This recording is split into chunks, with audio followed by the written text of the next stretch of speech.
All right, we back with GRLA Hebrew, man. How you feeling today, bro? Deal, man. I'm all right. Praise the Lord. Good, good. So look, you recently just posted a reel, right? Yeah, yeah. And you basically was asked, you've been going through polygyny for how long now? Like 10 years, a decade. 10 years, right? And you decided that you want to go the monogamous route. Go into details about that a little bit more. All right. Well, on the real, I said, there's a saying that's a good help, or there's a saying, good help is hard to find, a good bitch is hard to find. I quantify that, of course, going back, biblically speaking, we go to Genesis, when God gives Adam Eve, he says, I'm giving him a helpmate like unto himself. So, a woman is there to help you, to be a pillar of rest there for you, really for multiplication and expansion as well. So, I equate those two sayings, good help is hard to find, a good, and I said the pejorative term, bitch, but shouldn't nobody take offense to that term. It's meaningless, really. So yeah, I said that because, in the last decade of, dealing with exploring, living a polygynist lifestyle, I'm kind of cool. I'm cool off of it at this point. And, for people who understand polygyny, people who don't understand polygyny, there's polygamy, which is just broadly is any form of non-monogamous relationship where people are dealing with multiple people, poly meaning multiple.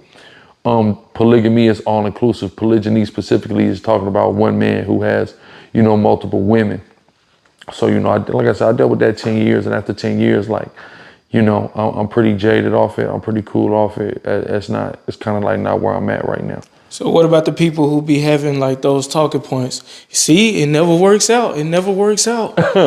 Yeah, that's stupid. Monogamy never works out either. I could easily make the same. I've seen more failed monogamous relationships than polygynous relationships.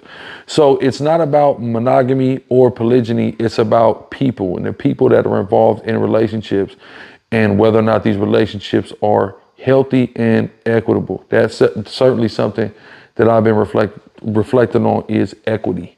So is there a particular situation that caused you to start thinking the way you think, or is it because you now see something in your current partner that's causing you to like just move towards, being with her only? It's a culmination of things over the course of the last decade. I've I've been with a lot of women in the last 10 years. Ones who I've just dated, talked to, I consider wives, girlfriends, because there's a distinction to me between the two. And just in all of that time and everything I've experienced, the decisions, the mistakes that I've made personally, right? I definitely want to emphasize and take accountability on my behalf of my own personal decision making, and just reflecting upon it and seeing how problematic it was, and how doing certain things at certain times definitely was detrimental to my situations. But ultimately, there was nothing that was going to make any of these previous situations work. They were all doomed and destined to fail from the start, regardless. And that's why they did fail, because from the onset, my decision making was already flawed. So because of that, there was nothing I could do about it. It was always going to go wrong. All the situations were always going to go wrong, one way or another. If it didn't go wrong one way, it was going to go wrong the other way. But these are things that I had to go through and learn about myself personally. I had to learn these things about myself personally. When you say you've been in this for like 10 years. 10 years. Right? Mm-hmm. And that's around 2015. 2015 right? was when I first really began to venture into my polygynous journey, was in 2015. Okay. So give me the background on how you even got into it. Like, okay. What were the steps? Who, you don't have to say who, but how did you meet these people? How did you, I would say, influence them to accept your lifestyle? Yeah, so in 2015, of course, when we come into this information of, the Israelites and the Bible and all this, you read about the Bible, you begin to get into biblical culture. That's a standard practice in biblical culture. Polygynous marriage, men having multiple wives. When people talk about the patriarchs and about the father of faith, Abraham, he had multiple wives. Isaac only had one, but then Jacob, he had multiple wives, 2 wives, 2 concubines, definitely 4 wives that Jacob had, right? So we're hearing about this thing. Of course, as a young man, base level reaction to that is, you want to have multiple bras. Like, that's just how a nigga thinking.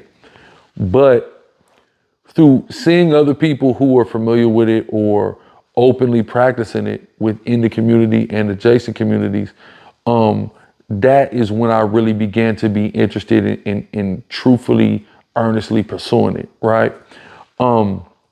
So I heard a lot of people out, and then, a young lady had reached out to me from Texas.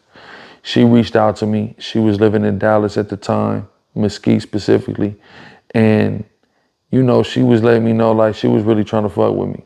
She flew me, I got flued out. She flew me out to Dallas in 2015. And, we spent some days together, and she was cool, beautiful young lady, real cool. I didn't move forward with it because I really couldn't see myself doing it, with her specifically. There was just components that I felt like she lacked. So, I didn't move forward with her, but that was like my first, all right, I'm really exploring this whole polygyny thing, so at the time I was with my baby's mom. We had just had Soleil, my oldest child. We had just had her. She was just a few months old at the time. And, I went out there and, went to Texas, like I said, spent a few days, and it was cool. So that was like my first, though, the beginning for me, and then, I was 2015, I was probably talking to a couple of girls, but like, it wasn't nothing serious. It wasn't nothing serious for real at the time. And then, turn around like 2016, I start kind of going back with it, right?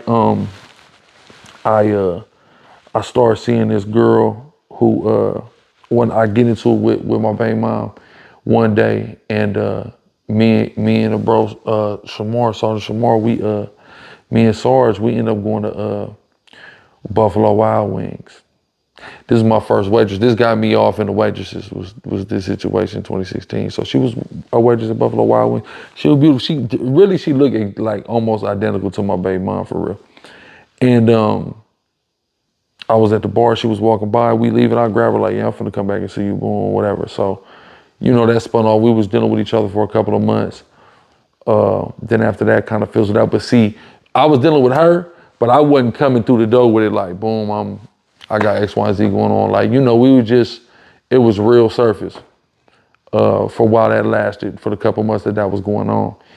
And, but we was hanging tough though. And I got like her and all her friends, like I put Cap ended up fucking with one of her homegirls for a long time. And, we really kind of integrated squads for real. But after that, I kind of I was talking to a few girls from around. At the time, I'm living in San Diego. So I'm talking to different girls from all around the country at this point because I'm kind of a prominent figure. I'm not even prominent yet, but I'm rising. I'm rising into my prominence online and people knowing about me and things like this and just getting interested. Because even the girl from Texas, she know me from online.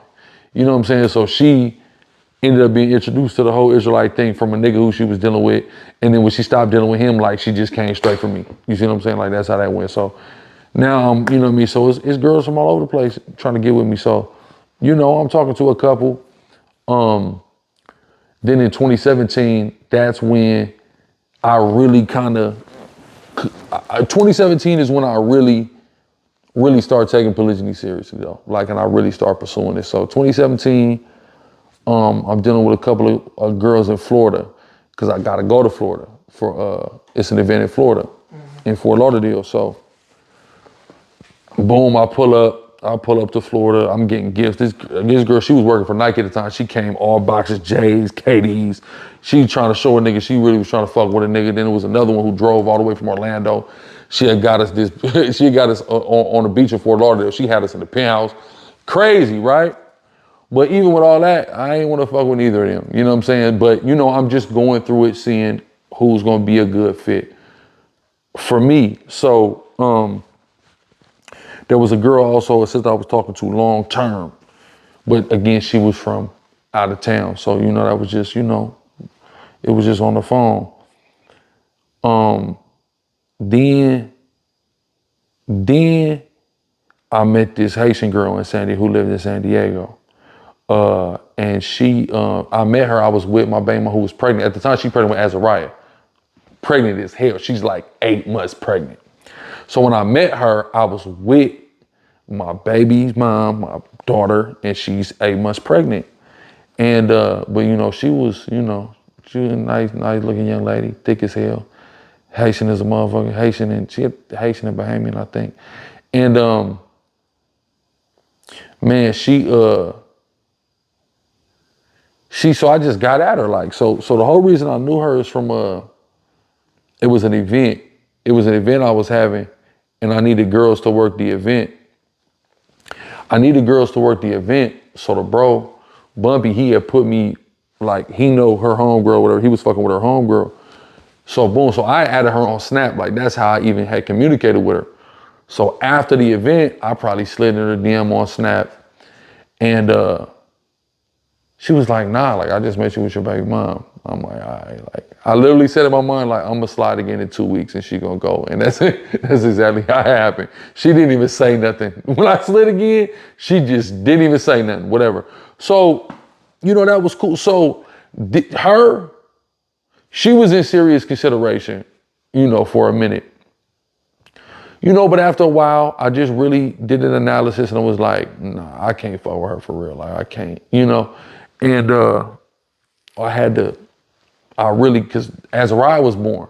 I was with her like probably when Azariah just came home from the hospital, I probably went and I have fucked with her then because somebody tried to bring that up. Somebody else who was there, another nigga's mad ass wife tried to use that to demonize me. Oh, your baby was in the hospital and you was out with some bitch. No, my baby was home from the hospital. Okay, and I was out with some bitch. Yes, right?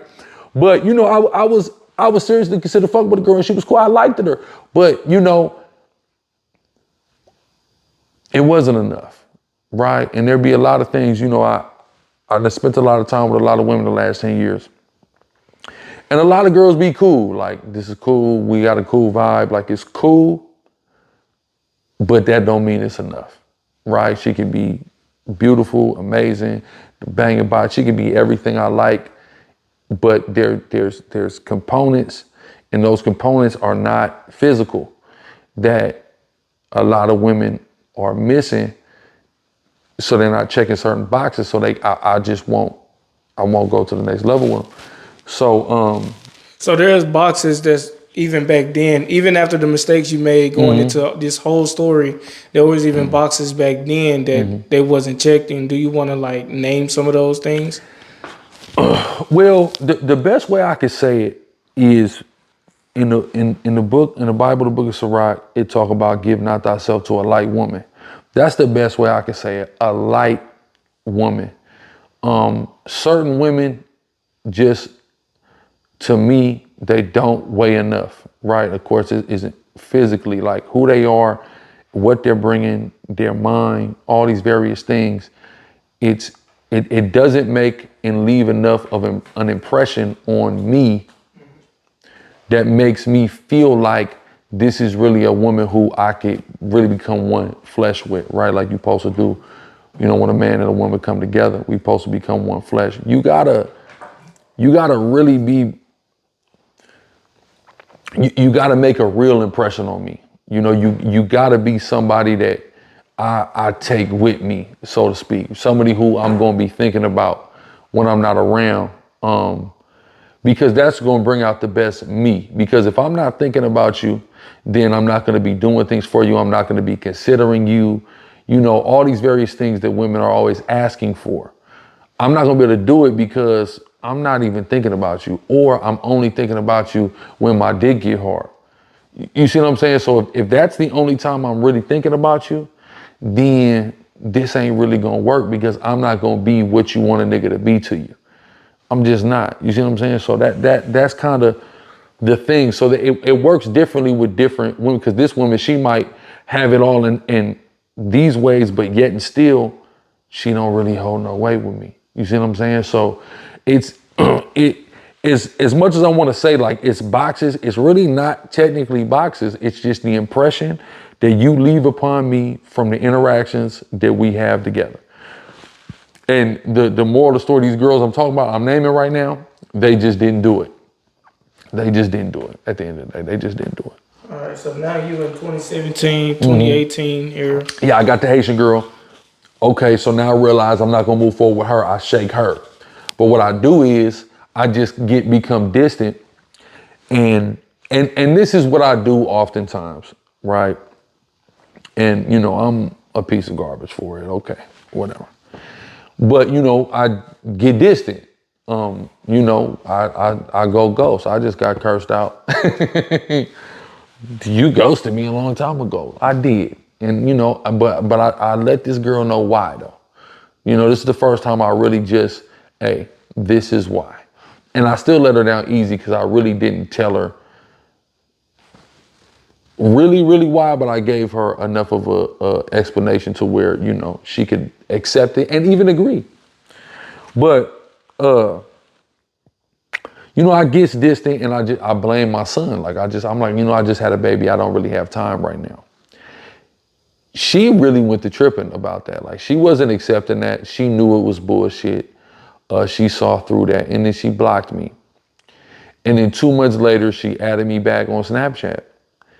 And she told me, I'm adding you back because I want you to see what you missed out on.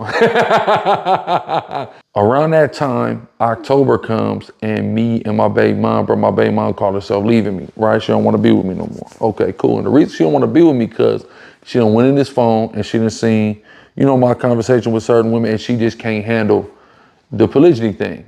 So that's why she wants to part ways.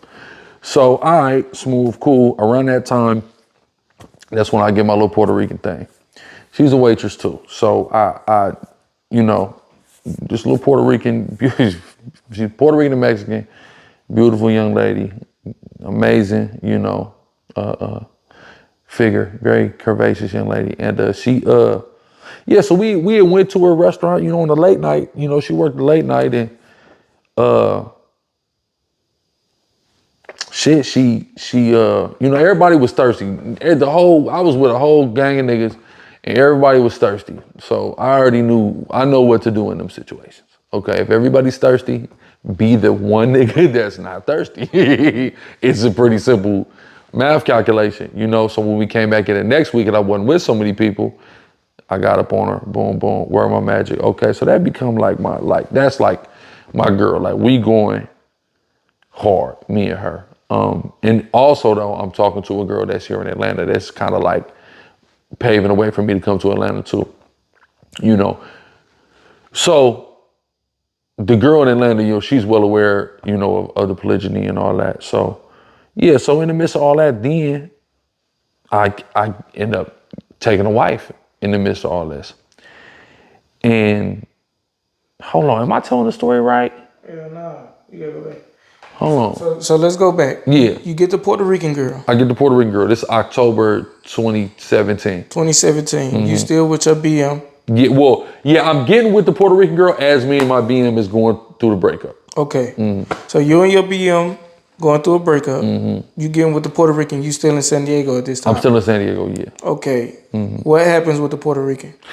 No, it's just a great time. Me and her are just having a great time, and she's showing a nigga she trying to fuck with him, you know what I mean? And that's that become, my main thing, you know what I'm saying, for sure. Like if anything's going on, if I'm out, I'm with her. I'm with her. She's always trying to do something, kick it, you know what I mean? She's creating activities for us to do. We going to fucking Six Flags, we going to the club, we going out to eat, we just doing everything. I'm meeting her people, like her little nieces and stuff like that. So it's me and her.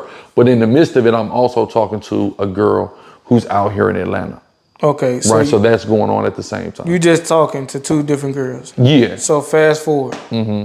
You now in 2018. Now 2018. So towards the end of 2017, I'm introduced to a young lady from Texas through her brother, right? And we hit it off. You know, me and her kind of hit it off. And then she come to San Diego to come see me, you know, and, we make things official. So yeah. So in the midst of that, it's like, it's three girls in play. It's three girls in play. It's Puerto Rican. Atlanta and her. It's Atlanta and it's her. So it's three girls in play. So now I'm like really doing this poly thing. Cause even though Texas out of town, yeah, we fucking around for sure. I'm fucking with Dago in town, and then I got Atlanta out of town. So then I come to Atlanta, right? You remember my first Atlanta trip. And I come to Atlanta, the second I lay eyes on the lady I was talking to here in Atlanta, yeah, I know I'm not fucking with her. I know this not finna happen. She's cool, not like she's ugly or nothing, just me. When I seen her, she just gave friend. She just gave homegirl so much. It definitely wasn't giving like this finna be my wife. For sure, like this is a friend, And yeah, we kicked it for the weekend, but I fell back up off of her after that, for sure. So, but I came to Atlanta, and that's when I fell in love with Atlanta. In that fuck her, but I absolutely fell in. Like, it was so cold when I came to Atlanta because I had put her on an Uber to come to our Airbnb. And she gets out the Uber and she like, yeah, the nigga in the Airbnb gonna tell me you in town. And she like, nigga, you dropping me off right now. So Atlanta was very excited to have me and treated me very good on my first little trip to Atlanta. So yeah, I was so like, I gotta move to Atlanta. So we was making plans to move to Atlanta, but I'm really fucking with old girl in Texas. And then the Puerto Rican thing in California, she's like, damn, like, nigga, you finna move. Like, she's really trying to fuck with me. She's talking about having a baby, all that shit, which is cool. And I fuck with her so much. But like, I had to go though. I wasn't sitting around in California.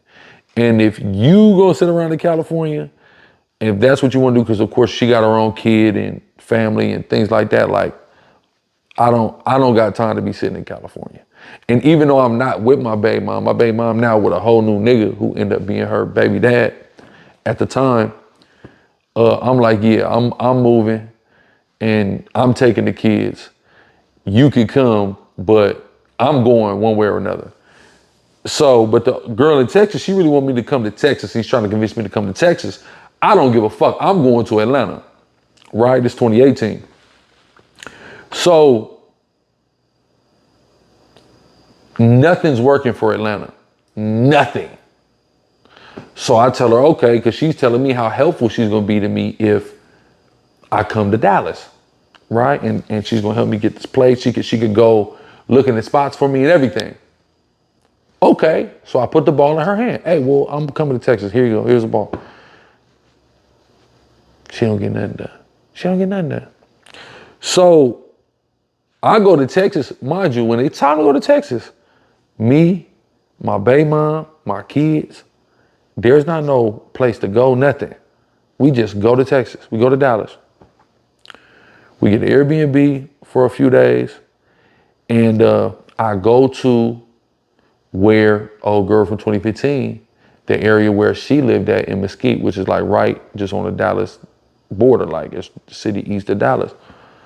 So boom, me and my baby mom go get a spot, an apartment in Mesquite, right there on John West and La Prada. So, okay, boom, we get the spot. Okay, I'm fucking with old girl in Texas. I dropped old girl in Atlanta. Puerto Rican girl, like if I go back to California, at that time when I go back to San Diego, I'm fucking with her. She don't give a fuck what's going on. We gonna do something, even if it's just riding in the car. But that's out of my mind now. So now I'm kind of just fucking with old girl in Texas. Now my baby mom, we not together, but we are cohabitating. She sees me fucking with old girl from Texas, and like the competition mode in her mind kick in. And she started acting like we fucking like we together or something.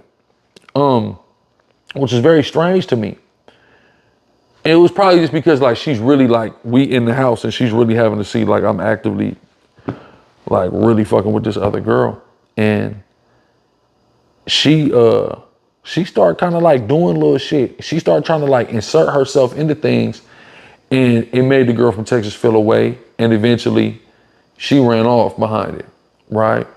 Which was all right because truth be told, I really wasn't that into her either. I just thought I thought the situation was going to be a lot more fruitful than it ended up being. And it's no disrespect to her, lovely young lady, you know, things like that. But it just wasn't your type. yeah, she was saying that like when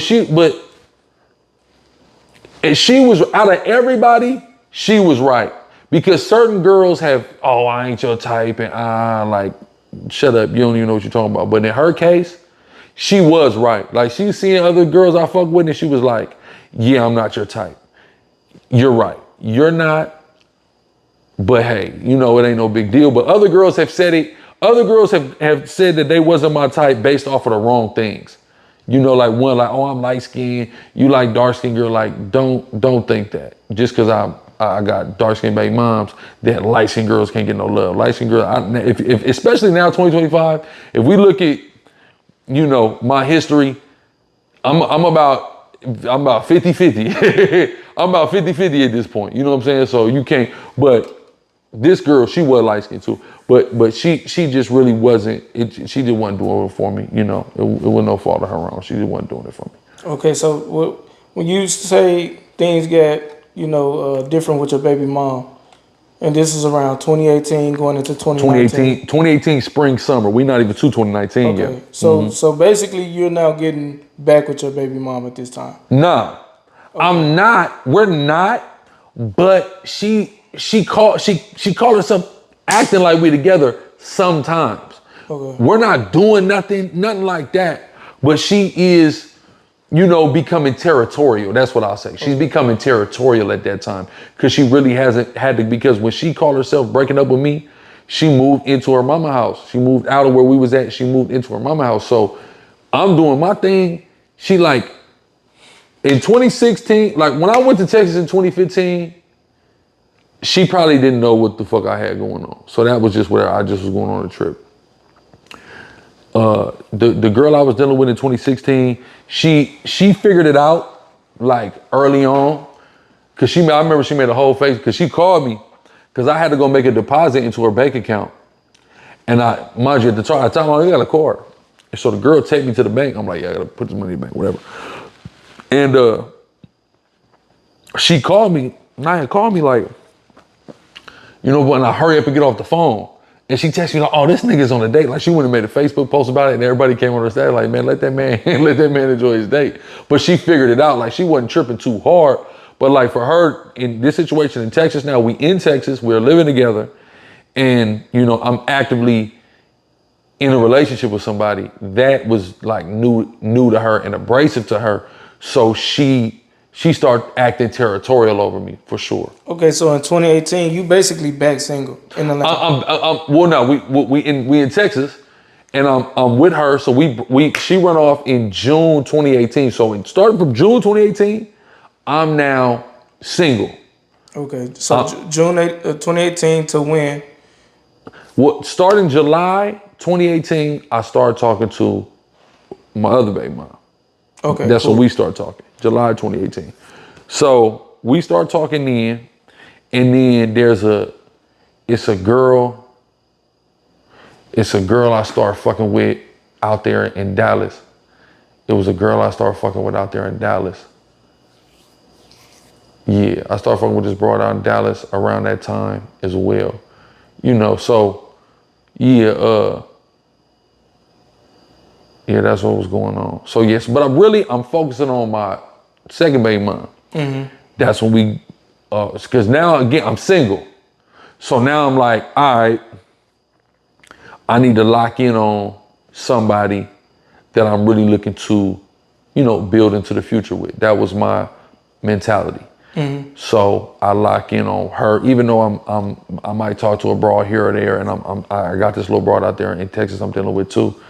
Who I'm seriously in pursuit of is my second baby mom. Okay. So you in pursuit of your second baby mom, right? Yeah. And what year is this? 2018. 2018, now this summer 2018. Okay. Going into the fall. And how long y'all do y'all thing before y'all kicking into a real relationship? Well, we talking for 7 months because she lived in Connecticut at the time. So 7 months. She come in July. She came because I was teaching in Times Square.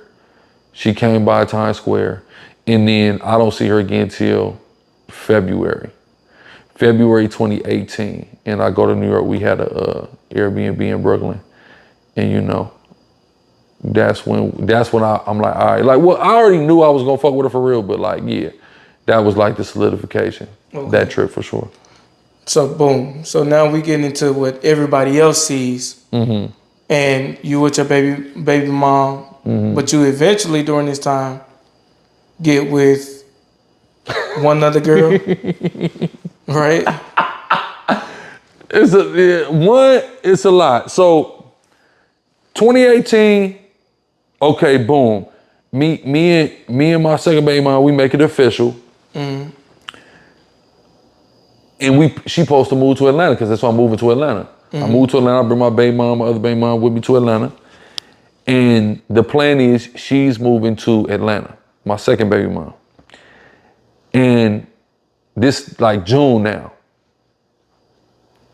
2019. Yeah. She bullshitting, she don't come. Now, mind you, before things become official, she is making it clear to me that, hey, I'm coming, boom, boom. There's a specific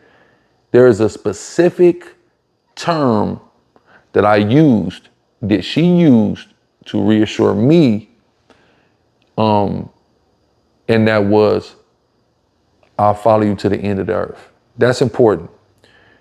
Because you tell me that, I'm expecting that of you, right? So the moment that you just pose, I don't need you to come to the end of the earth. I just need you to come to Atlanta. I got us a house, big old house, everything.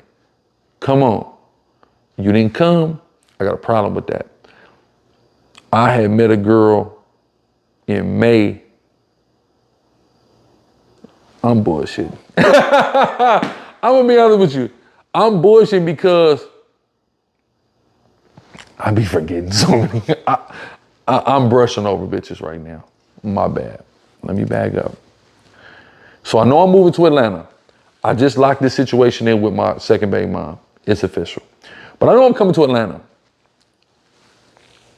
A nigga don't come to Atlanta and not have shit in Atlanta already. Like, you gotta be about a dumb motherfucker if, what's her name? Fool who went crazy. Panda. What's her name? Fake Future. Designer. I got bras in Atlanta. Like, if you tripping, fool. It's too much going on. So, me knowing I'm coming to Atlanta, I get me a broad in Atlanta that's ready. So the day I fly in, she picked me up. I'm at the club with her that night, the day I get there. Here to Atlanta. So I'm fucking with her. And then I'm waiting on my second baby mom at the time, my wife at the time, my ex-wife now. I'm waiting on her to come to Atlanta. She don't come to Atlanta. In the midst of that, I met this other girl who stayed out of town, who stayed in Minnesota. I met her through her father, actually. And, we talking, and I already know I'm not finna fuck with her. But I'm doing the egotistical nigga thing and just basically talking to her just so I can say, just like literally just on some bragging right shit, because she is like beautiful. She was super beautiful. But I really didn't like her like that. She was really, really fucking annoying to me, like super duper fucking annoying to me, and that's the type of thing, like the bitches I really like, bitches who I like, if I don't think she's annoying, like these are boxes I can say, like the bitch don't get on my nerves, for real, like I like her, right? So, but she really got on my nerves. And then, shit kind of fell apart with me and the first girl I was fucking with out here, you know, it was a very dramatic thing. She just came and pulled up on me crying and shit. But yeah, so that situation dissipated. And then like even then, that's a lot. I'm not even going to that. But yeah, so that was her, the first girl I was fucking with in Atlanta. And then I had that Minnesota girl. And then now my wife at the time, she's not moving according to my pace. And that upset me. And we was fighting so much. We wasn't even talk. We probably didn't talk for 2 weeks. And I just woke up and I just knew she was pregnant. I just knew it. And I text her, like, you pregnant? And then she sent me the picture of the test. She's like, I'm looking at the test. I just took the test. Like, how'd you know? I just knew. In the spirit, I just knew. You was pregnant. Okay, cool. So now she's pregnant. But I'm mad because you told me you was gonna do something and this was our plans, and we are 3 months into us officially being married, and it's already some bullshit. Like, I ain't fuck with that. I ain't fuck with that at all. So I don't give a fuck about her feelings or what the fuck she got going on at all. So the girl from Minnesota just hits me like, I'm finna fly out. There's a young lady who, you know, she had her shit together. She was getting a lot of money, and she had no responsibility really. You know, she had her rent and stuff. Her car was paid off. She had no kids, nothing. Younger, you know what I'm saying? So she just like, I'm finna come fuck with you. So she came in. She flew out for 5 days. Now, mind you, my baby mom is still staying with me, right? My baby mom happened to go out of town for a week, and this girl come into town for a week. It was perfect. It was perfect because typically girls who come into town, I'll put them at the hotel or whatever, you know, before they change the little hotel downtown from the Sheraton or the little Wynn downtown. But you come to the crib now, baby mom gone, right? So whatever. So I end up, you know,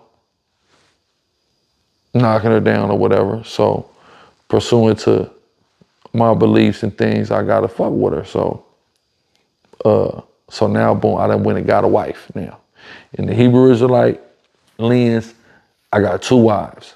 But my first wife don't know about the new wife. The new wife, of course, know about the first wife.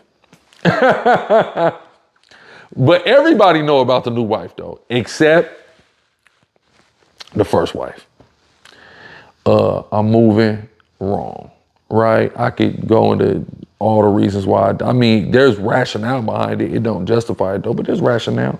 You know, you already just showed me some volatile shit. You already are getting wishy-washy and having cold feet. I know if I spring this news up on you, you gonna bullshit. So I'm fucking with this girl. And yeah, so now we move forward. You know, that's pretty. There's another little girl I had in Atlanta, but you know, shout out to her. Amazing girl. Right, but you know, nothing too serious though. So it was okay, I got these two. Going forward, 2020 come. When 2020 come, it's the pandemic.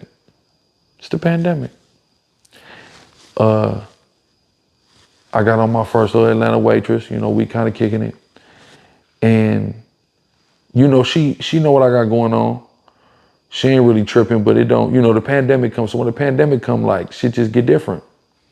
But I got all kind of little hoes I'm talking to out of town. Hotels were dirt cheap. Plane tickets, dirt cheap. And, man, I go crazy during the pandemic because, you know, Atlanta, it wasn't the same for us like it was for the rest of y'all. So I'm flying shit in, I'm knocking shit down, I'm going nuts, right? And there's a boiling point because what ends up happening is now here in 2020, me and my first baby mom reconcile. So now we back fucking with each other. I got my second baby mom I'm fucking with, and I got this other girl that my first baby mom don't know about, my second baby mom don't know about. But my first baby mom, she know about everything because she know I don't got no lock on this phone, and she gonna wait till I go to sleep, and she gonna go through this phone, and she gonna know all the business, right? So now it's bad because I'm practicing polygyny for sure, but I'm not doing the best kind of practices, right? I got all kind of, and what's cold is,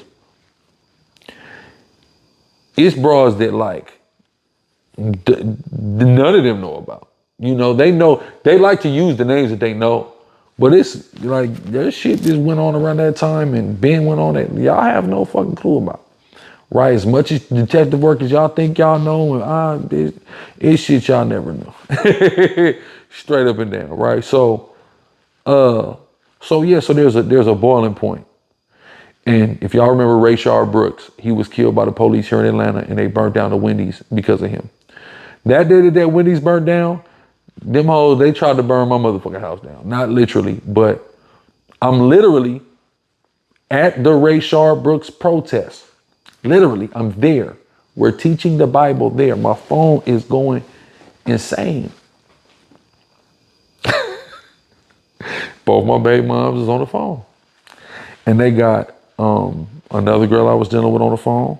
They got the girl from Minnesota on the phone. A girl that was local here in Atlanta. A girl from Minnesota on the phone.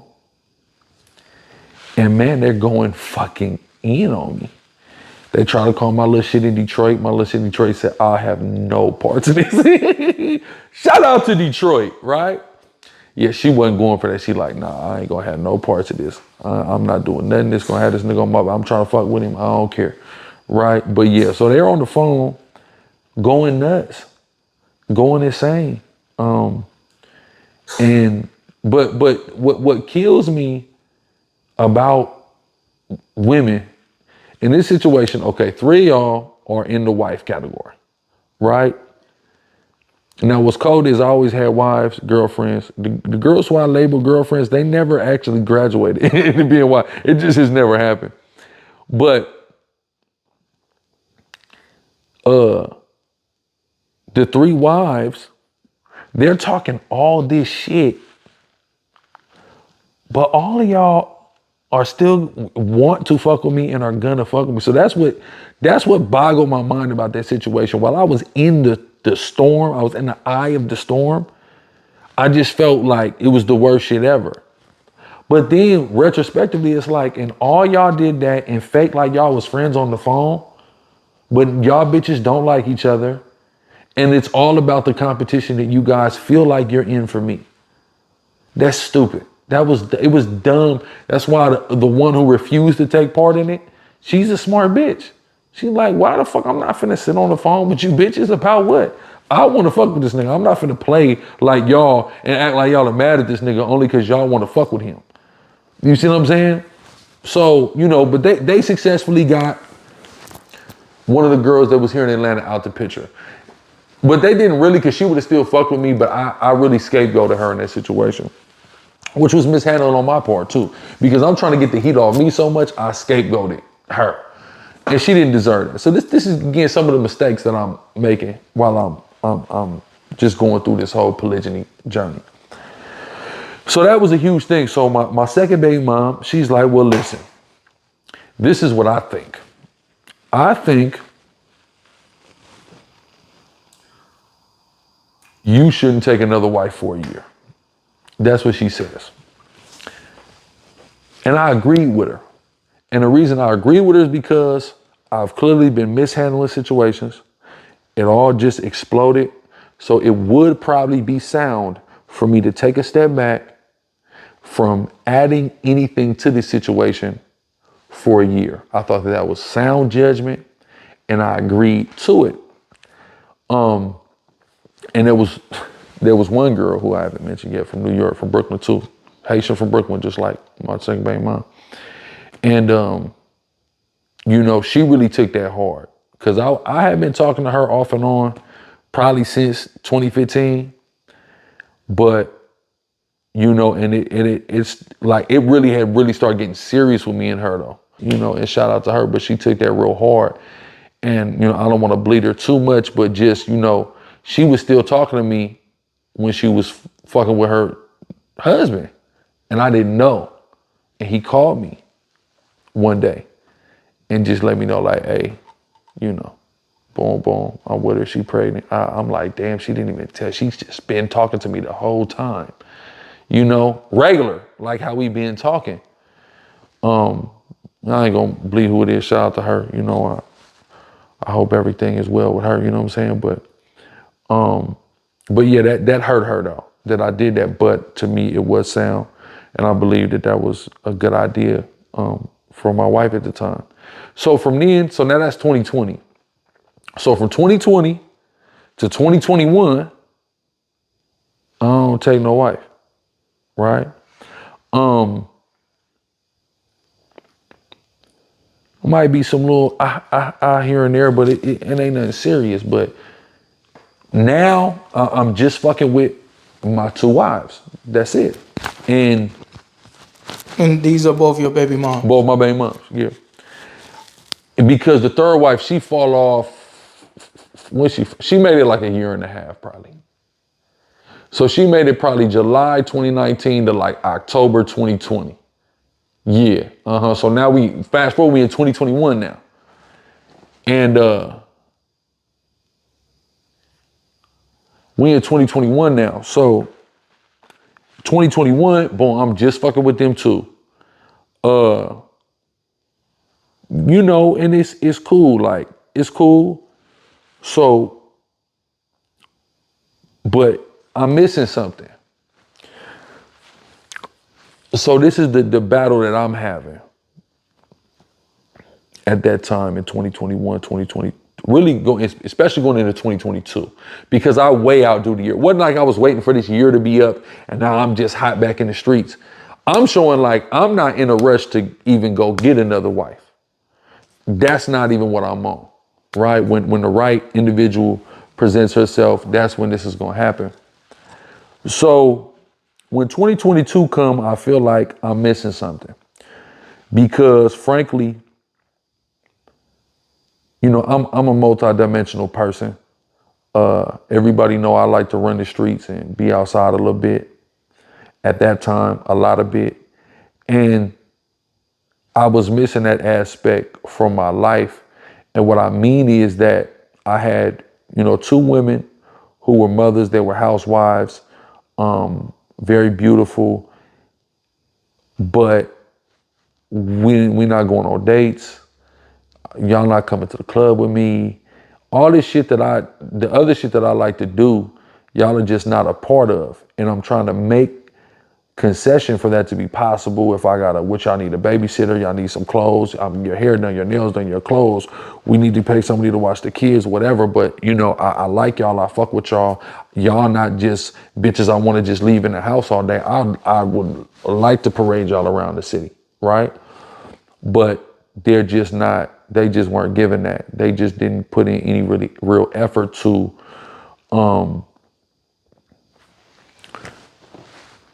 be that for me. So after dealing with the frustration of that for a while, I just said, it's okay. I can let them be the housewives and the moms that they want to be. I'm providing and facilitating all that for them. I'm not limited. I in practicing polygyny, I can just go get a bitch to go be outside with me. You know, like, that sounds cool. Like, I could just go do that. Like, I don't have to, if they don't want to step up to that for me, cool. I could go get somebody else. I felt like I was looking at it all wrong. Like, I shouldn't want them to want to do something that, you know, they just, a place where they just aren't. Let me go in. I could go pick something up for that. So now I open myself up to that concept now, to a new wife. And I have a dream around that time about me having a 3rd house. So I deduced that was about me getting a new wife. And so now I'm open, but I'm not necessarily like in hot pursuit or nothing though, but I'm open. So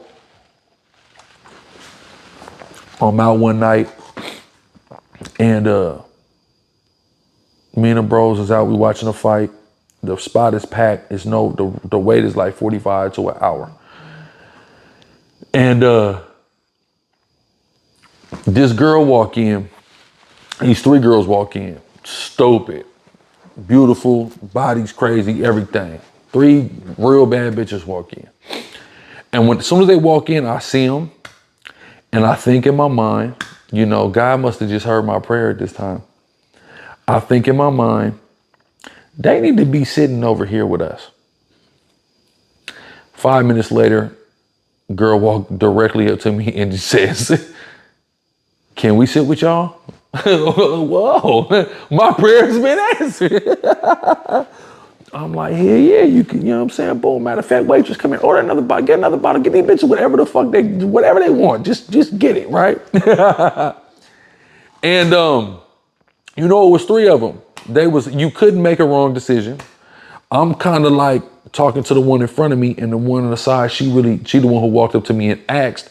So I'm like, okay, boom, this where my motion at, smooth.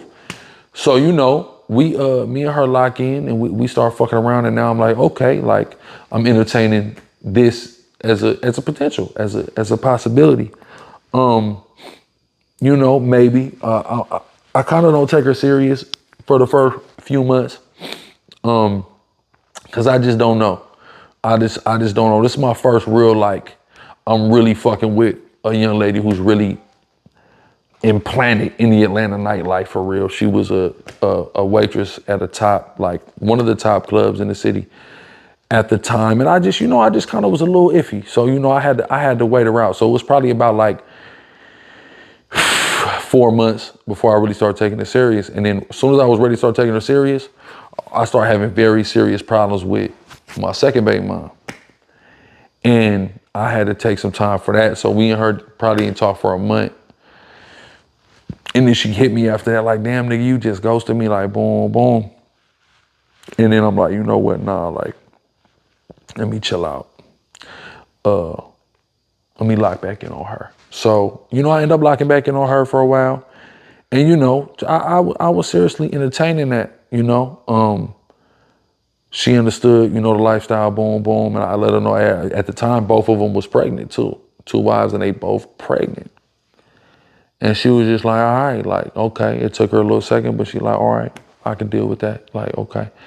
And yeah, so it was cool. Me and her we was going hard. We was going strong.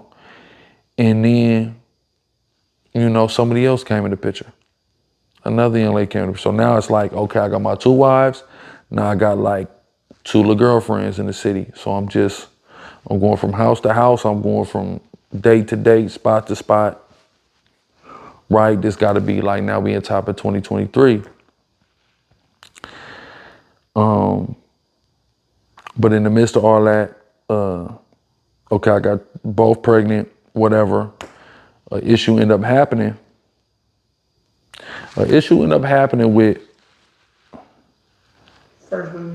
not the first baby mom. We're not even there yet. That's we coming to that though. An issue happened. This is that my type shit. So what happens is I post a picture with both my wives and they pregnant. Now up to this point, old girl ain't seen my wives before, right? She just know they exist. She ain't seen them though, right? And she like,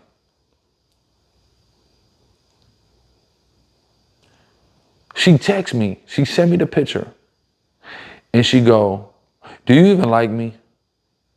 And I'm like, the fuck you mean? Like, we still been talking for like damn near a year already. Like, I mean, but we really didn't start going hard to like the last 4 or 5 months. But like, we damn near been talking a year. Like, why the fuck would you think I wouldn't like you? Well, like, what's not to like about you? And she like, I'm just saying, like, your eyes is dark skin, I'm light skin. Like, I don't think you like me for real. I was like, damn, for real? Like, okay, I'm trying to give her the reassurance. And then later that night, I go to a club that's like right next to her house. And I hit her and she like, oh, boom, just watch the movie. I'm like, okay, well, I'm over here. Like, you know, if you want to pull up, like, you know what I'm saying? I'm right here. You know, ain't no pressure though, but you know, just whatever you want to do. And she don't come. No big deal though, I really wasn't tripping. You in the bed, like, I'm not trying to drag you out the bed. I'm just letting you know, like, I'm right here. So if you wanted to pop out, like, you could, right? So the next day, I'm out with the bros, and the bro like, oh, well, we leaving the spot, and they like, well, let's go to Red Martini. R.I.P. Red Martini, by the way. R.I.P. Red Martini. So I pull up to Red Martini, and I see her car. I just know I'm gonna see her too. I knew it. I see her car in the parking lot. So I'm like, yep, I'm already knowing how I'm gonna play it. I'm finna come in this motherfucker acting cool as hell, right? I'm finna come in this motherfucker acting cool as hell, right? And I walk in there acting super nonchalant, cool as a fan. You know, I let her see me, you know, come and hug. And I'm like, oh yeah, what's up? Like, boom, she in a little section with, you know, some people. I'm cool, like, you know. I go to the bathroom, I go sit in my section. She get up, she come in my shit. She get her friend, they bring their hookah. I'm like, all right, yeah, you know what time it is, nigga. Right? But now we're in the club fighting though. We're in the club at it after about 5 minutes. And she just tell me like, nigga, like that made me feel insecure. I'm just like, damn, nigga, I didn't do nothing to you though. Like you just looking at them and seeing that they darker than you, and now you feel like, come on, like that's not even nothing to trip about, right? So we arguing, you know, she ended up leaving. But we put it back together though. You know, she called me the next day, like, it's good, whatever, I'm gonna be over, I'm gonna get over it. But I don't really think she did. I don't think that was like the kill shot or nothing, but I think that contributed. You know, I also took a long time to start. Like, it was 6 months before I let her kiss me. Like, that's how I was playing that situation. And listen, niggas, you niggas out there watching this shit, y'all would have went for that girl night one, guaranteed. Right? I remember the first time she tried to kiss me, I said, pfft. I made her kiss my cheek, nigga. You niggas would have went night one, goddamn nigga. That might have been a factor. Yeah, it was a lot though. It was a lot, and it was taking a long time. And, you know, we was damn near at a year. So now when I'm like ready, like, okay, I'm ready to dive in with her, now she's pulling back. So that situation ended up dissipating within the next month or two. And but also at the same time, no, I got a whole new situation that manifested, right? So I'm fucking with her. And, you know, I think she got a lot of potential. I think that could definitely be possible. But again, though, I got 2 wives. And now both my wives are pregnant, but I feel like they are so caught up into being moms that they really don't give a fuck about being a wife. And that's I've tried to communicate that to them so many times, especially my second baby mom. You talk about mom, hold on, when I'm talking about being a wife, I'm talking about our relationship. I'm not talking about mother, that's a separate thing. I'm not talking about that. I'm talking about our relationship and what I need from you. And I love a mother, a woman who's a mother and a nurturer, 1,000,000,000%. I'm looking for that. If you don't have those capabilities and qualities, I'm not fucking with you at all. I'll never take a bitch serious who I can't see in a motherly role ever. But at the same time, you can't just be a mom though. I love a balanced bitch. The Bible teaches us a false balance is an abomination. Balance, right? You got to be balanced. My ball got to be indoor, outdoor. It's got to be all purpose. You could go in the gym and shoot. You could go to the concrete and shoot, right? You're in a house being a mom. You could come outside and be a bad bitch. You could be just everything. That's what the fuck I need personally, right? So, you know, these relationships are lacking equity, and that's something that one of the number one lessons that I learned in all of my dealings is relationships need to be healthy and they need to be equitable. Equitable. They need to be mutually beneficial for all parties involved. All parties involved need to be mutually considered, respected and benefit from this situation. It can't be one-sided. If it's one-sided, then it's a false balance, then it's an abomination. A lot of times people think about being not unequally yoked. They think about that term, and all they think about is beliefs. And it's you know, scripture is deeper than surface. It has so much depth. So when you really think about the depth of not being unequally yoked, it's dealing with equity in a relationship. That's the way a relationship is healthy, when it's equitable. Let me define equitable. Something that is equitable is fair and reasonable in a way that gives equal treatment to everyone. Equity. And that's where the deficit was. That's where I felt the issue was equity. And some of these women who I was involved with can turn around and say, well, nigga, you're not equitable. And that may be true. I'm not even here to argue, but I'm just saying that this is the lesson I learned. So when I want to deal with a relationship, I'm aiming for equity. I'm looking to treat the woman equitably, and I'm looking for equitable treatment, right? That's what I'm looking for now. So, okay, flash forward. I got two, they both pregnant, or not flash forward, back to the story. I got both pregnant. But the issue with my first baby mom, every time we have a baby, we have a breakup. Every time. We have 3 babies, we've broken up every time within probably 3 to 4 months of the baby being born. It's happened every single time, right? So she had a baby March. She's immediately tripping because I'm still running around. I'm still outside. I got, my little girlfriend I'm running around with here in Atlanta. And she's feeling away about that. She's on the girl story watching it. She's talking shit. She know I'm running around with this broad. She's not a fan of it. Okay. But at that time, me and my second baby mom are really great. We're doing great, right? So it's pretty much like over with me and my first baby mom. No, again, it's over for the third and final time. It's over. And, we're still cohabitating, but we're not fucking with each other.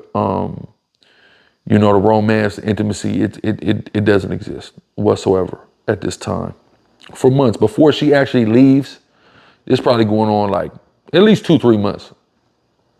So I knew it was coming, but, it still was abrupt when it came.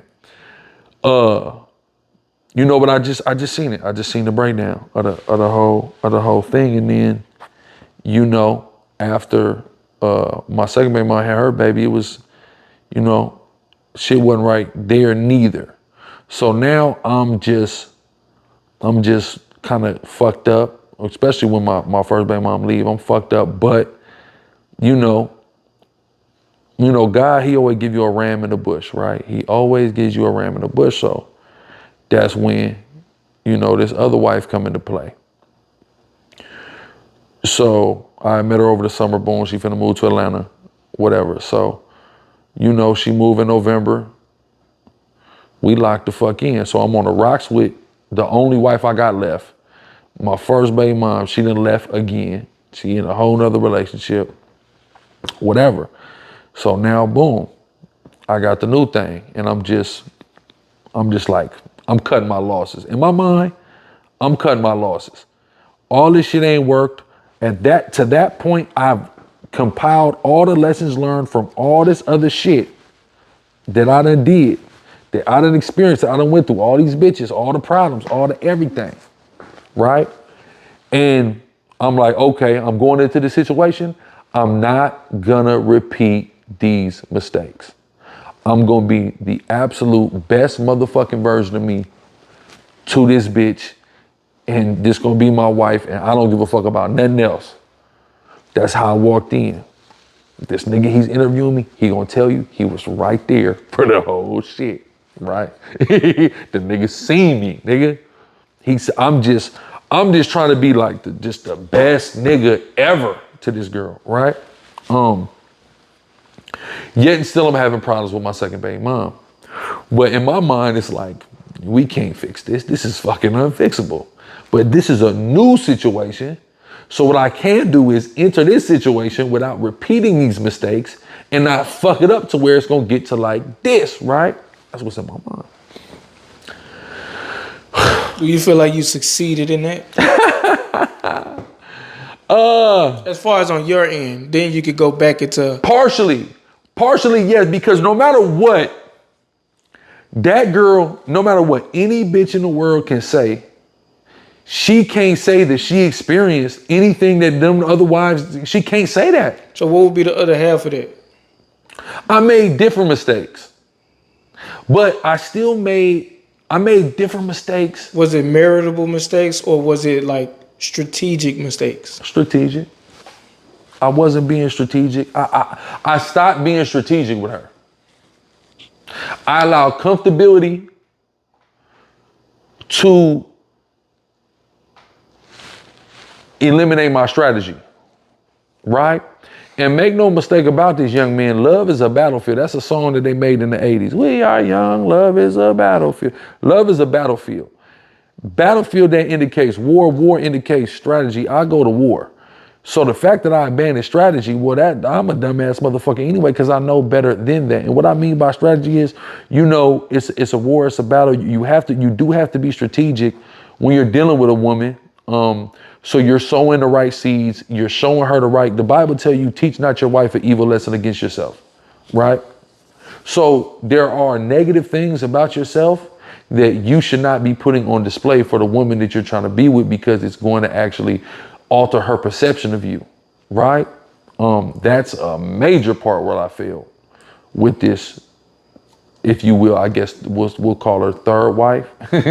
So boom. So you feel like that was the strategic fail. For sure. But meritable wise, I was and me as a witness, I was a great man. you was a good man. I was a great man. Everything she asked. Everything she asked. She was prioritized. Everything. And you know, it was a pretty equitable situation for about the first 6 months, both sides. Then, you know, the balance was disrupted, you know, and I blame my lack of tact and strategy, but truthfully, it goes back to what I said in the beginning. All of these situations were doomed from the start, though. They was all doomed from the start. And it's something that I may say in this interview, in this podcast. If the Lord wants me to say it and bring it out, I'm gonna say it, because it's gonna be a very harsh reality about those three and pretty much the majority of the bitches that I've referenced in this conversation. It's gonna be a harsh reality about them. I know some of them might see this and really feel a fucking way, but it just is what it is. But that harsh reality is part of the reason why the shit was doomed from the jump. And I should have knew it was doomed from the jump, right? But we'll see if I get there. So you think it was doomed due to what you might say, or to your decision making and strategic planning? Yeah, well, my decision making from even fucking with them was already faulty. Okay. It was already fucked up. So from that point, right, the art of war teaches us don't go to war unless you already won, right? I already fucked myself going that way, fucking with them in the first place, right? And that goes for, like, if I think about just every bitch that I name in this situation, at least 90% of them, I won't say one, definitely not 100%, but 90% of them, yeah, no, it was never gonna work. It was destined to fail. It was destined. So, okay, boy, I got the new one. In my mind, hey, we not repeating none of the mistakes of the past. I'm gonna give this girl my fucking all. Period. So let me ask you this. Was that a new mistake that you made with this one? Yes. Okay. And I'm explaining though, because I've always been fascinated with couples, with people who just meet each other and fall like deep off in love in no time. That shit's always boggled my mind because I never can do it. So I wanted to do it. And I did it, right? I did it, and I see how problematic that is. But I had to do it though. Cause I've always seen it in the mornings. Like, how the fuck? Like my best friend Joe. That nigga get with a bitch, dog, and be deep in love, nigga. And I know they say what they say about Haitians, and we'll be like, yes, sweetie baby, I love you, all the sweet shit, but we're not like every second with you though. You see what I'm saying? Like that is a little bit, that's what I'm talking about, right? We're expressing it and doing, we got these feelings and we all off into you and we just love girls so much. That's not what I'm talking about. I'm talking about like really seriously, like motherfuckers is in each other's skin every day after they just got with each other, right? That's always been something that's fascinated me. So when I get with this girl, I mean, it's pretty much what happens, you know? It's pretty much what happens for sure. We with each other constantly. It's shit to do around the house. If not that, we on a date. If not that, I'm sleeping over. You know what I'm saying? It's just, we just with each other. We with each other. Always, we going out, everybody going out, her and her friends, me and my friend, we going out, everything, right? In the midst of this, it's hell with my second baby mom. And I mean, the facts are, because I got this situation that's going good, like I'm not as adamant about fixing whatever the fuck's going on over here, because we've been having fucking problems for how many years? We've been having fucking 6 years at this point worth of problems. I'm not optimistic that this is gonna get fixed. There's ever not gonna be problems. So, God damn it, I'm over here with greener pastures, if you will. So, boom, that's going cool. That's going good. But going back, and now mind you, this woman, this is at the end of 2023, now going into 2024. This is the first wife that I take from 2020, right? So that means I go 3.5 years over what my second baby mom initially prescribed to me. 3.5 years, just to show I wasn't in no rush. And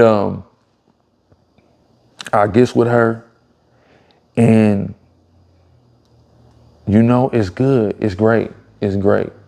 Y'all can we got enough footage of me and her, I could do a whole reality show right now, right or wrong. We trips, all shit around the house.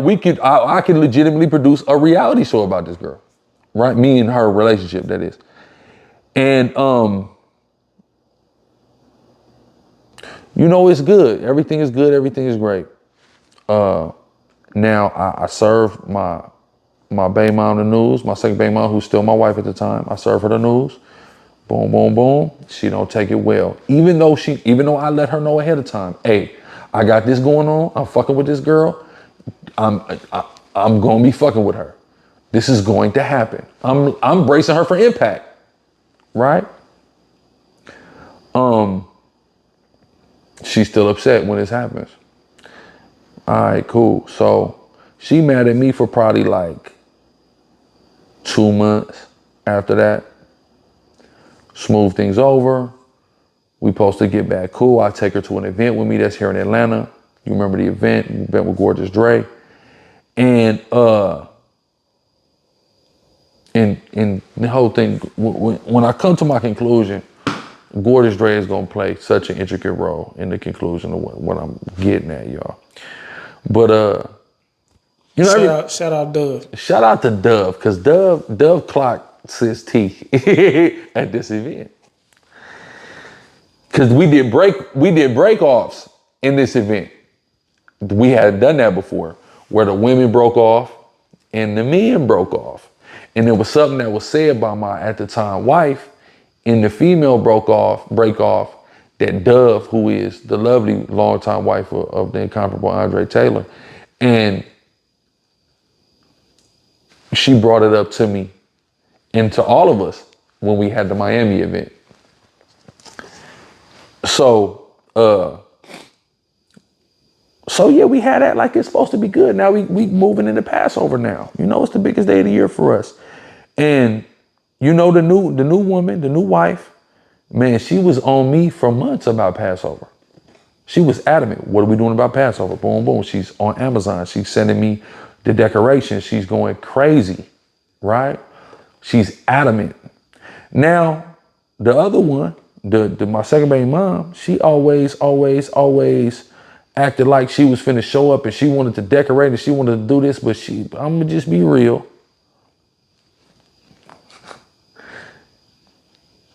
She never did it, right? Try to be nice. I'm trying to be nice to her, you know what I'm saying? Because, you know, I still ain't seen my kids in all these months, so I'm just gonna try to play nice. But, you know, she never did it, right? This other one, she's brand new, but she is adamant about showing out for Passover and how important it is. And she don't fully even understand how important it is, but she just knows this is important. So nigga, we gotta do this, we gotta do that. Nigga, you gotta get the balloon arc. Nigga, we gotta do this. Get the cups, put the Sakari logo on the cups. Right. Nigga, she's going crazy. Everything. Nigga, do the tickets like this. You gotta boom, boom. Y'all don't understand. She put that whole shit together, nigga. Right? And niggas who was a part of the setup, y'all know she put those shit together. Cause she came in there and she like, I don't want to tell these niggas what to do. I'm like, no, you don't go tell these niggas what to do. And I literally said, bro, just tell them what to do. Tell them what to do. They're gonna do it. They're not looking at it like you coming bossing shit around. We gotta get this shit done. You got the vision. Tell niggas what to do. So she was just great. She was great with my kids. She was just great. Everything was great. Everything was great. And I almost said something, but I can't say that on camera. She was real good with kids. For sure. You know what I'm saying? She was good with kids though, right? She was good. So then, man, I still got this issue. So there's an issue at Passover. And at Passover, you know, my other wife, my second baby mom, she show up real late. I'm very upset. I don't understand why she's so late. And then you just watch her. Everybody can see her. She's moving around this room, big ass building, and she's not coming to the table. She walks to the table briefly, puts something down, and gets the fuck away from the table. She don't say a word to her sister wife. She don't say a word. And it's supposed to be their first meeting. And everybody's matching. We're all matching, you know, and here you are. You won't even say hello. And you won't even sit down. You're now just running around and it's like, it's 10:45. It was 10:45 now, you remember? It was 10:45. Like, we got to get started here, fool. It's 500 people waiting to eat some lamb right now. You ought to edit this part in. You remember, you got this. Oh, I got it on tape. And I got it, it's all on tape. Right? So, you should edit this part. Just let y'all niggas see it, right? So, nigga, I go in the bathroom. She's hiding in the bathroom. And she's like, I'm not eating. Get the fuck out. I put her out, right? And proceeded to have an amazing Passover. My favorite Passover. It was an amazing Passover without her. You know, I just couldn't believe that she would do that. You know what I'm saying? Like, I literally just held everyone up for you. And now you're not, all right, so fuck 500 people. It's never like, we got to remember, something that I remember, because there was a brother, I ain't going to bleed him. It was a brother who made a fuss at a Passover years ago. And I shunned the nigga. I'm like, but you know, he's related to somebody in the camp. So I said, bro, if it wasn't for you, bro, I would never, ever, ever fuck with that nigga again. Because this is the most important day of the year, according to what we believe in the Bible, according to God, according to the sacrifice of his only begotten son. It's correlated with the Passover. And for you to try to make this shit about you, you are out of your fucking mind. This day is never about you or any individual. This is about something so much bigger. It's about God bringing us out of Egypt, all that. So, yeah, anybody who act like that during Pesach, bro, I can't fuck with. I just can't. So, nigga, yeah, so I'm pissed now. Now I'm like, yeah, this is over with. Like, I'm not In my mind, girl, I'm not fucking with you no more. I'm not fucking with you. Fuck you. So now she's trying to redeem herself. But also this was alarming to the new wife, where she's like, well, why is she, at first she's mad at her. She's like, I'm gonna fuck with her. But at the same time, she's like, you gotta fix whatever y'all got going on. You gotta fix that. I don't really give a fuck about fixing it because again, it's been 6 years of this shit to this point. And at this point, yeah, 6 years of this shit, I'm cool. And I got something good going, like, what the fuck? So, but that right there is like the beginning of the erosion of me and the new wife situation. That was like an early seed planted that really kind of brought in erosion in that situation. And, you know, part two of that erosion comes from her and my first baby mom getting cool. And then more seeds being planted. And all this begins to erode. And then, you know, took a trip to Miami. I really rewarded her for putting together such a great event for me. Taking to Miami, she had to get her veneers fixed. And, you know, I definitely made some very bad strategic errors during that Miami trip. In my mind, though, like, it's a Miami trip. Like, you can't fuck this up. Oh, I fucked up the Miami trip. How you fuck up the plane? Just I did some bullshit from the damn near the time we got off the plane, right? Just very bad strategy, but it came from comfortability though. It came from being comfortable. And this shit had been so good for the last 6 months. I'm thinking in my mind, like, I can't possibly fuck this up. That's when you fuck shit up. When you start thinking like that, nigga, that's when you fuck shit up. Stay on your toes with these hoes, bro. And what I mean is just, you know, remain strategic. Even if you feel like this is a good situation and, you know, you feel like you're still not pursuing her and you caught her, but nah, just stay on it anyway because it's going to help keep the relationship alive and healthy. That's like, okay, I got my greatest milestone in the gym. I lifted, you know, whatever. A nigga benched 400. Nigga never benched 400 before. Now we don't work out no more? Nah. You can keep putting up 400. You can try to get to 450. You see, you can do, there's always something that you can do. So you got to treat your relationship like that too. Don't get careless about it. That's something I've learned. So from that point, like, everything's fucked up. Everything is fucked up. Both relationships now are fucked up. Now we're moving into May, and there's a particular day in May that I feel like. So let me back up. My fault. Let me back up. Praise the Lord. Because this is all key to destiny, right? It's all destiny now, isn't it? Right? So I feel the new wife. I feel her far back. Like I feel the shift in her energy. So at that time, like, I really wasn't doing too much running the streets, right? Because she was a good all-purpose ball, indoor, outdoor ball. But I did a little bit, though. I had a couple little bras. I was running around with Atlanta girls who was coming in from out of town, too. But not major. Not like what I usually do. Because I was pretty content with the situation that I had. So me and her was going on so many dates. Just every day she sent me something on IG.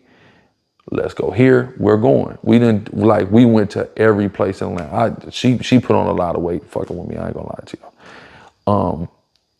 Put on a lot of weight fucking with me, and I refused to pay for the Ozempic shot. Right? She had to pay for her own Ozempic, but I definitely was feeding the fuck out of that bitch, right?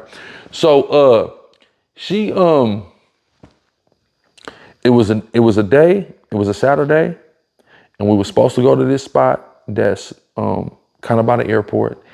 And you know, she's like, I'm just tired, you know. I'm tired, I'm in the bed. Boom. I'm okay. That wasn't really a big deal, right? It wasn't a big deal, for real. But it was the start of definitely a lack of us kicking it for sure. So when we go to that spot, I end up meeting a young lady at that spot. And that girl who I met at the spot, like she wanted to lock in pretty quick. Like boom, like she's calling me, we outside pretty quick.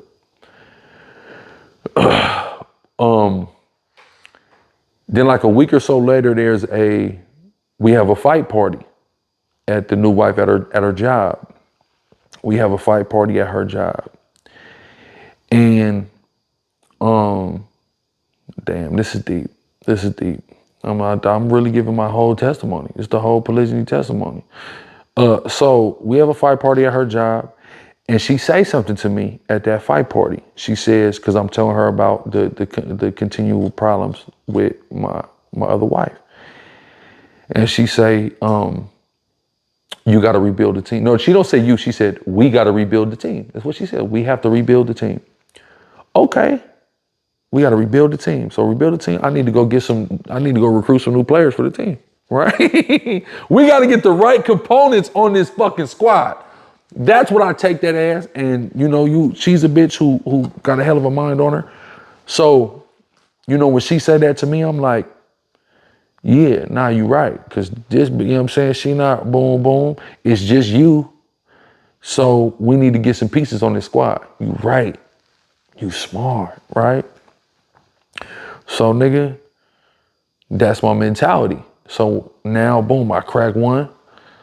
I'm fucking with one, whatever. But now I'm open. I'm like, I'm about to bring in a whole recruiting class, and I'm gonna eliminate out of this class. That's my mindset going into May 2024, right?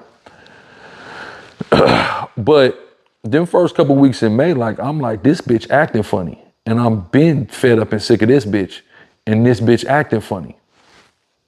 And it's the third wife. The third wife. So the two wives I have at the time, they're both acting funny. I could feel it. But the switch up from the third one was very abrupt and abrasive and awe-striking to me. Especially, like the way we just was for the last 6 months, for her to just, I'm like, the fuck is going on, right? So I'm fucking with this new shit. I'm like, okay, like she's cool. I'm trying to let her know, like, I'm trying to tell her, like, I'm polygynous. Like, I'm trying to tell her, like, but it's like she's not hearing me. Well, remember, we went to, we went to Blue, Far Road. We go to Blue, me and her. And we talking, and I'm trying to, like, lay this shit out to her. And it's like she's not getting it. Like, I don't know what the fuck. She's not getting it. Okay, whatever. So it's a day, and me and her plan to go to Copper Cove here in Atlanta. And that day I looked because I saw this note I got in my phone, and I was listing out like the reasons I kind of didn't want to fuck with neither of my wives at that point. Like that was the day I was ready to say fuck both of these bitches totally. Was that day. And that's the day I met the most amazing woman in my life. Like that of all days. And the only reason I met her is because this other girl who I met, like, we got to think about this. We have to think about this. Okay, so this girl, my wife, sends me a restaurant. When we plan to go to the restaurant, she backs out of the plan. So I go and meet a girl there. If I'm there with my wife, I don't meet the girl at the restaurant, because I'm not going to knock you. And when I was like, I'm a nigga, I'm gonna just be real. Like, yeah, for sure. I will not let a bitch stop me from talking to another bitch, even if I'm with her. If I gotta be whatever, but my wives though, I'm not doing that. Once you in that wife category, I'm not finna crack another bitch while you with me. Nah, I don't get down like that, right? Because there's weight and priority that's put on that term and the status that I'm giving you. So I wouldn't do that. So if I would have went in there with her, I would have not talked to that girl. I wouldn't have. But the fact is I went in there without her. She decided not to go that night, which opened the door for me to crack this bitch who suggested Copper Cove to go to this date where I meet, really the love of my life, right? But so all that happens, and I'm telling you, like, and that whole day though, I'm like, I'm not fucking with these bitches. Like, I'm not fucking with these. That's all I'm thinking. That's the damn day that this girl, the girl who I go out with, she want to start referring to us as an item now. Cool, whatever. And so the next day I'm like, okay, I'm finna confront the new wife, right? I'm finna confront her because I'm not feeling this shit. So I confront her, and she had a very good way of pacifying me though. So she pacified me, and then she talked me into easing up on the other one. So now she's still distant, but I'm just using that time to kind of focus and rebuild this relationship with my second baby mom. And it was good. It was good for like 2 months. It was good for like 2 months. And then, shit fell apart again. Shit all fell apart again. Everything fell apart. Whatever. So everything was just fucked up. Both relationships, everything was just fucked up. And, fast forward to November 2024, like everything just fell apart totally. And, your boy was single. Something I'm certainly not accustomed to. Because if y'all been paying attention to the story, I was single in probably June. Back talking to something 2 months later. Yeah, June 2018 was right back talking to, and was fucking with her all the way till November 2024. So like December 2024 was like, Jane, I'm single. You know what I'm saying? Like, wow. What the fuck? But I had to do a lot of reflecting. I had to do so much reflecting. And, so come January, February, I pop out new roster, whatever, new roster. Good roster, I think, solid, but not really. It's just one shining star. And I hate to even say roster, put her on a roster, but just for the sake of the conversation, okay, cool. So, come April, some shit happened, and then boom, she don't want to talk. She not talking to me. So now, but that situation was so necessary for me to go through, because that made me reflect more than ever on relationships and my past and mistakes and the decisions I made. Everything. I'm looking at everything now, even with a stronger microscope than I did before. I'm going back over everything. I'm like, okay, like, where you been fucking up at? How have you been fucking up? How can you fix that? How can you never repeat these same mistakes again? How can you get this girl back? How are you gonna show her that, you know what I'm saying? She needs to fuck with you. That she shouldn't hold nothing against you. Like, how you gonna, like, this is what's going all in my mind, So it was so, that shit was so necessary, because that I thought I was at the root of my problems. I really got to the motherfucking root of my problems because of that little situation. Okay, so with that being said, right, we done got the full breakdown, the full story, right? And we just went through basically an up and down on how the polygyny was for you, and you're now talking about your current situation. Yeah, so I gave y'all the 10-year run. So now, boom, I'm in a situation where, I really like somebody, and she not, she done got upset with me, and she not fucking with me. And I'm devastated. Now, mind you, I just had a woman who I was with 7 years. Not only did that relationship come to an end, but she just gave a whole public attack against me. That didn't devastate me. Another bitch I was just fucking with for a year and a half, spent a whole lot of money on. That situation came to end. That didn't devastate me. You know, a lot of shit happened that did not devastate me. But this devastated me. This made me really, really soul search. And, you know, I'll never forget who was right. I mean, we was in the house, but we was in the other room. And I'm just devastated. I'm talking to Nishar about it. And he like, Nishar the one that made me realize, though,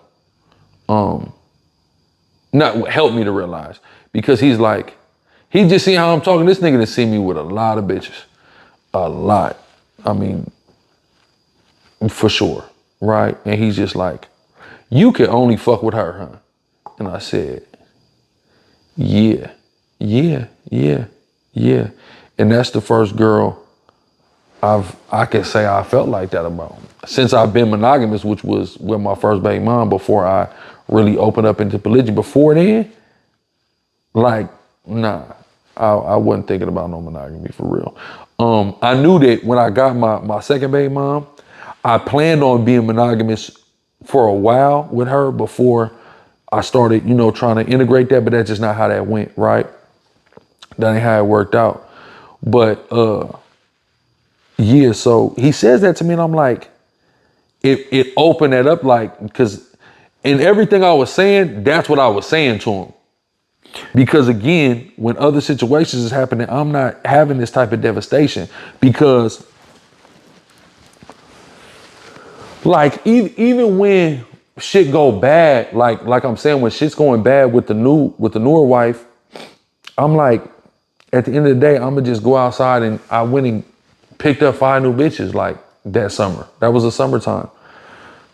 I picked up 5 new bitches that summer. Like, okay, she's going through whatever she's going through. Like, I'm gonna let that play out. In the meantime, this is the roster of bitches that's gonna entertain me. That's what's in my mind. That's how I'm moving. So, but that's the Band-Aid. You see what I'm saying? So I'm realizing the problematic nature of that activity. So it started from I got 2 wives. They not, you know, wanting to come outside. They just want to be housewives. So now I got to get somebody to fill that place in for me. Okay, boom. So now that then turned into, okay, this bitch acting funny. She acting distant. I'll just go get some new bitches. Let her figure that out, and she'll come around when she come around. You see what I'm saying? But in that, I'm still, and this is the fucked up part about the equitable part, because I don't stop doing my part during that time. So these women are allowed, essentially, I'm breeding a ground where bitches are allowed to not do and live up to their expectations. But I'm gonna still live up to my expectations, and I'm just gonna go get some bitches who are gonna fill in for your expectations. That's not okay. That's not okay. That's not equity. And not that, of course, people are gonna go through things, and I'm gonna show up on principle. This is something that Dre tells us as well. I'm gonna show up on principle. I'm showing up because that's who I am, not because this is a transactional situation. I'm showing up and doing what the fuck I'm supposed to do because that's who I am. But it's not okay that you are going to continue in, you know, prolonged periods of time not doing your part, though. Enabling that was a problem. And this is an issue that, you know, for me going through therapy, that I learned in therapy, where my therapist told you have to learn to set boundaries with women. And that's something that I didn't do, because to me, I'm like, boundaries, that's some shit the bitches be talking about. I don't boundaries. I'm cool. Like, I'm open. Like, you want to kick it, you don't want to kick it. Like, if you don't want to kick it with me, cool, I'll go kick it with somebody else. When you want to kick, I'm gonna come in. Like, I'm just like, whatever, like, you know, I'm open, right? You know, I got the certain things I do that are non-negotiable, and outside of those things, I'm open. I can move around a lot of what I do. If I'm working for myself, if I know I gotta, okay, boom, I gotta do these designs, or I gotta edit these videos, I can do that at any time throughout the day. So if you want to go out and get some food at 8 o'clock, and we gonna be fucking around 8 to 11, when I get back in the house at 12, I can get that done. You see what I'm saying? So I'm open, right? But that openness without balance can become problematic, and then it opens up for, okay, well, this bitch is tripping, she going through whatever she going through. I'm gonna fuck with these hoes in the meantime. And now it's 3, 4, 5 months, I'm running around town with 4 or 5 different bitches to fill in for this bitch, But the whole time I still been doing what I'm supposed to do for this bitch. I still been looking out for her. Her motherfucking bills still been paid. Her nails been done. Her hair been done, et cetera, et cetera, et cetera. But she ain't been doing what the fuck she supposed to do for me. I'm feeling with these other bitches. Now that's a problem now. You see what I'm saying? That's a problem now. So that's a major thing that I had to learn. But also it doesn't matter whether the relationship or the situation is polygynous or it's monogamous. If somebody not doing their part, if this situation is not being equitable, then the shit is out of balance, and a false balance, again, is an abomination to the Lord. It's gonna be fucked up once shit is out of balance. It just is what it is.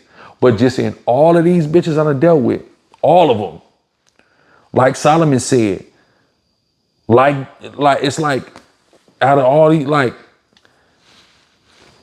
I gotta find where's one that's good, right? So to me, that just show, and from my own, not only from reading, right, the things that were written aforetime were written for our learning, like the book say, not only in reading that, but in my own similar life experience. I didn't have 1,000 bitches like Solomon, but hey, I might have got close. Who knows? Who's counting? But in all of that, it's like the one girl that's gonna stick out of everybody, that's different, that's differentiated. Like, okay, and what the fuck is the chance I'm gonna find 2 of them bitches? Let alone 3, 4. I'm not saying it's impossible, but this shit is not fucking likely.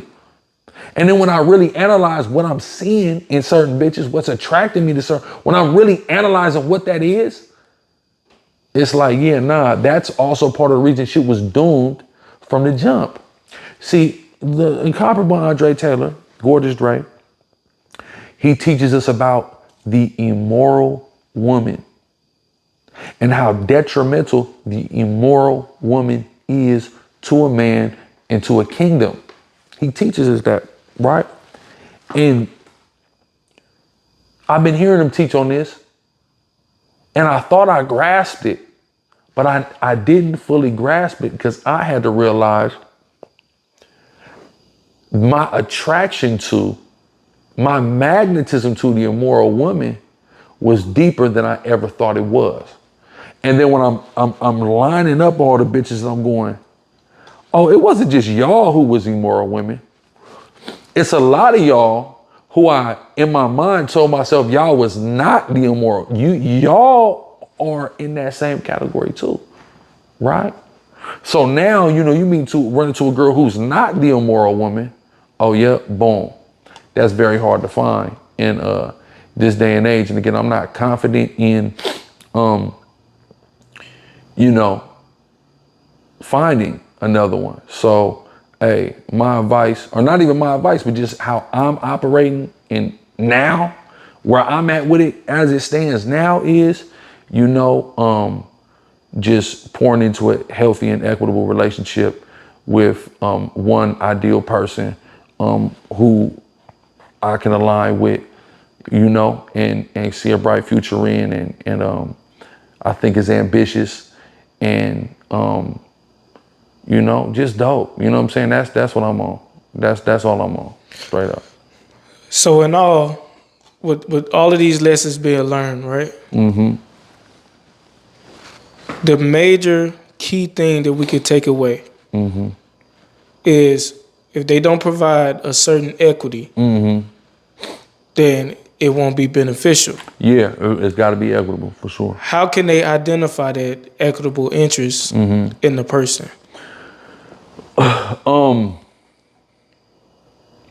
what's the difference between that equitable interest that you have in that woman and the attraction to the immoral woman?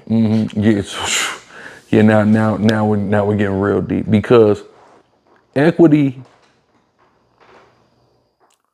I've spoken about this before too. Equity can be deceptive, because a woman who comes around going out of her way to appear helpful initially, she is feigning equity, right? She is giving you the illusion that you are going to move into an equitable situation with her. But the fact is, it's not really finna be equitable. It's going to get one-sided once she feels like she's got you where she wants you. So she's coming in, appearing as helpful as she can be, going seemingly above and beyond, because she wants to get her hands on you and what you have to offer and make that hers.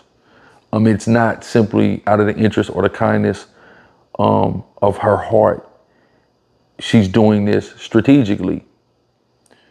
So you gotta be careful of that. So I'm not looking for somebody who's trying to go above and beyond for me from the jump, but somebody who is doing gestures of reciprocity.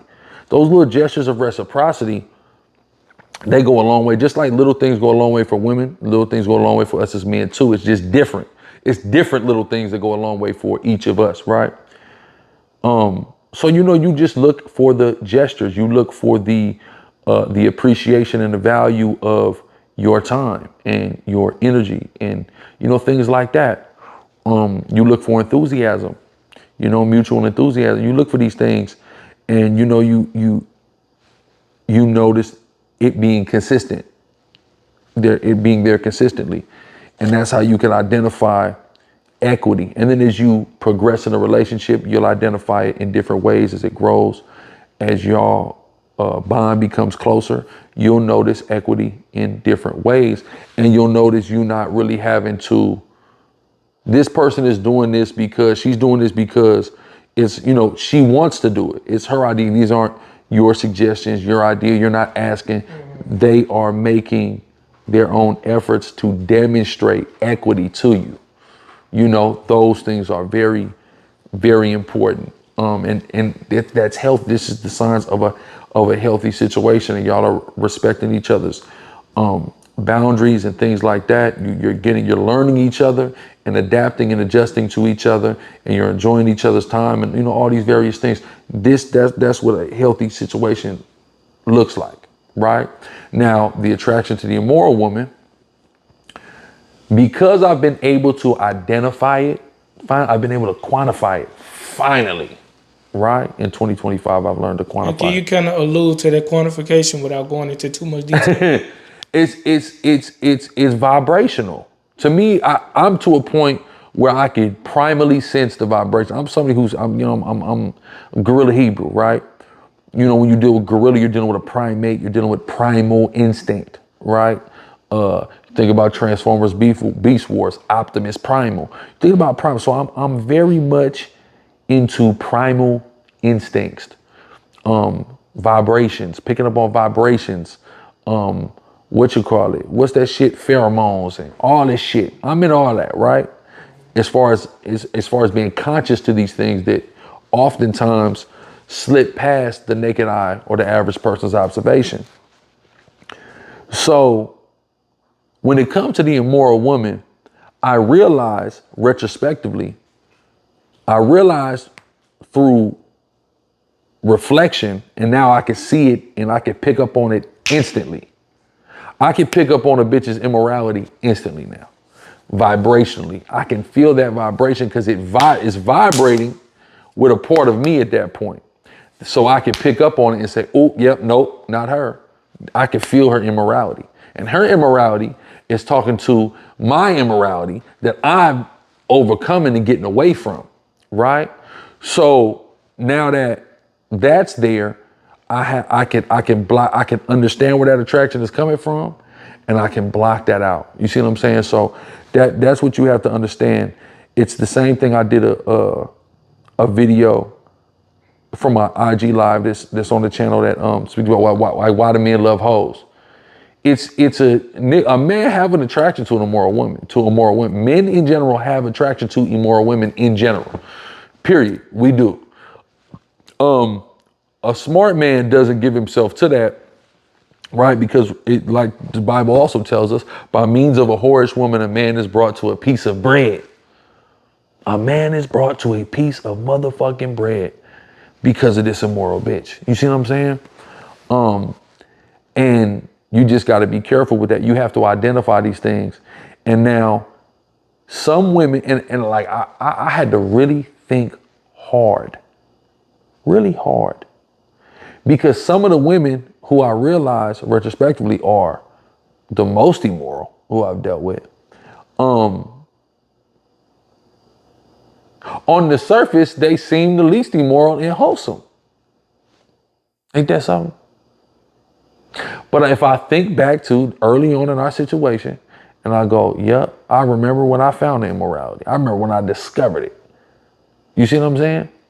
And it became a focal point and even an anchor in our relationship from that point forward. So now your relationship is built on something that's just not right. So it's destined to fail.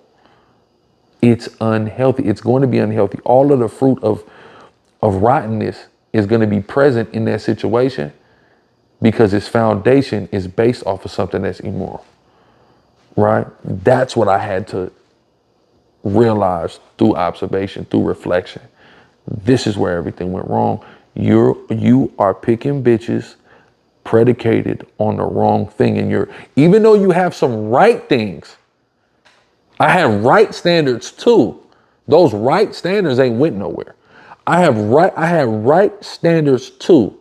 And those right standards led to the positive aspects of these relationships. But that one wrong thing was the negative contributor that sabotaged and inevitably ended all of these relationships as well. So that's something that a man gotta conquer. His desire, his lust for the immoral woman. Hey, and that's all the questions I got, bro. That was a good breakdown. I Praise the learned Lord. something. And we'll see y'all on the next one. Mm-hmm.